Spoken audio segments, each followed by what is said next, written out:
के बारे में कहता है ना यार वो इतनी तरक्की कर रहा है, आता कहां से है, तो मुझे कभी कभी उसके ईमान पे शक होने लगता है। ये कहना ही नहीं चाहिए कि आना आता कहां से, अल्लाह देता है।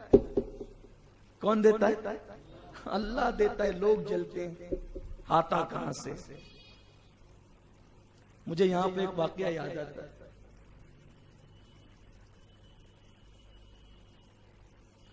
एक बड़ा सखी आदमी था, उसके घर पे रोजाना एक बाबा आता था फकीर, और वो उसको बहुत देता था। वो उसको बहुत देता था। उस फकीर को रोज ले जाता था, अल्लाह सखी का भला कर, सखी का दर कलंदर बोल, अल्लाह खूब बरकत दे, इसको खूब नवाजे, खूब अता करे। और याद रखना जो सखी होता है वो कभी गरीब नहीं होता। जो सखी होता है वो कभी देने वाला कभी गरीब नहीं होता, और लेने वाला कभी मालदार नहीं होता। अगर मालदार बनना है तो देने वाले बने। तो एक बड़ा सखी था, रोजाना एक बाबा आता, फकीर आता और उसके यहां से खूब लेकर के जाता। तो देने वाले को देते अच्छा लगता है, लेने वाले को, और जब बीच के होते हैं ना उनको बड़ी तकलीफ होती है, जिनका ताल्लुक ना देने से है न लेने से। वो कहते हैं आता कहां से, आता कहां से। एक दिन एक क्या कहेंगे उसको, जलन से वो जो बीच का आदमी था उसने सखी को बहकाना चाहा उस फकीर के खिलाफ। कहा ये बाबा रोज आता है, इतना लेके जाता है, जरा एक दिन इससे पूछना कि इंसान के हाथ में बाल क्यों नहीं होते। देखना वो तेरे सवाल का जवाब नहीं दे पाएगा, क्योंकि पहुंचे हुए आदमी जवाब दे सकते। वो फकीर में कुछ नहीं, वो खाली है। भाई जब इंसान के बराबर नहीं हो पाता है तो अजमत का इनकार ही करता है ना। कौवा हमेशा हंस से हसद करता है, इसलिए कि कौवा कभी हंस बन नहीं सकता। और हुदूद हमेशा बादशाह से हसद करता है, क्योंकि हुदूद के सर पे ताज रहता है, मगर वो ताज रख के भी कभी बादशाह नहीं बन सकता। हुदूद ताज पहनकर भी कभी बादशाह, इसीलिए उसको बादशाह से हसद है कि ताज मैंने भी पहना और इसने भी पहना, मैं बादशाह नहीं बन सकता। उसको पता नहीं है कि तू हुदूद है, तू चिड़िया है, तू कभी बादशाह नहीं बन सकता। बादशाह तो तकदीर वाले बनते, तो उसको हसद है। हम ताज पहनकर भी बादशाह नहीं है।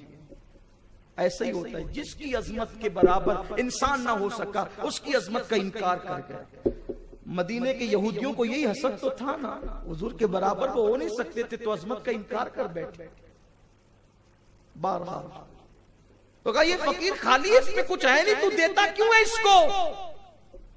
वरना अगर ये भरा पूरा होता तो ये तेरे सवाल का जवाब जरूर देता।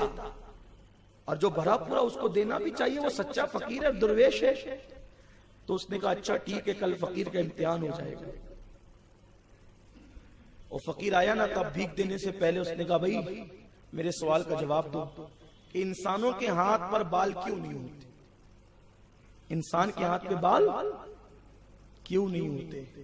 तो उसने बड़ी सादगी से कहा बादशाह सलामत, आप बहुत देते हैं ना, आप बहुत देते हैं, तो आपके हाथ ज्यादा यूज होते हैं, इस्तेमाल ज्यादा होते हैं, इसलिए आपके हाथ पे अल्लाह ने बाल नहीं उगाए। भाई जिसका काम ज्यादा है तो देगा तो बाल नहीं उगेंगे, वहां काम ज्यादा है। तो उसने बीच में बोल पड़ा, कूद पड़ा, बड़ा छुट भैया वो बीच में कूद पड़ा। उसने कहा अच्छा बादशाह के हाथ पर नहीं है बाल, वो तो देता है, तेरे हाथ में क्यों नहीं है? तू थोड़ी देता। कहा उसके हाथ में देने की वजह से नहीं है, मेरे हाथ में लेने की वजह से नहीं है। वो कसरत से देता है, मैं कसरत से लेता हूं, इसलिए बाल नहीं है मेरे हाथ पे। तो अच्छा वो तो देता है, तू तो लेता है, मेरे हाथों में बाल क्यों नहीं है? फिर न मैं देता हूं न लेता हूं। कहा कि वो देता है, मैं लेता हूं, और तू हाथ मसलता रहता है। तो जो हाथ मसले उसके हाथ में भी थोड़ी बाल होंगे। कुदरत देती है, किसी पे नेमत देकर ये मत कहा करो आता कहां से। अल्लाह देने वाला, उसके देने की शाने हजारों शाने उसकी, वो देता है, तुम क्यों जलते हो? और तुम जलोगे तो वो रोक ले, ऐसा नहीं हो सकता। और जब वो देता है ना, सुन लो, कान खोल के सुन लो, कोई 500 5000 दे कि तुम्हारी गुर्बत दूर नहीं करेगा। बल्कि 5 साल तक तुम्हें ताने मिलेंगे, मगर जब मेरा अल्लाह देगा तो देने वाला बना देगा। इसलिए लोगों से लालच मत किया करो, उससे उम्मीद रखा करो, उसने दिया तो देने वाला बना दिया। तो आका फरमाते मोमिन का रिस्क बढ़ जाता है।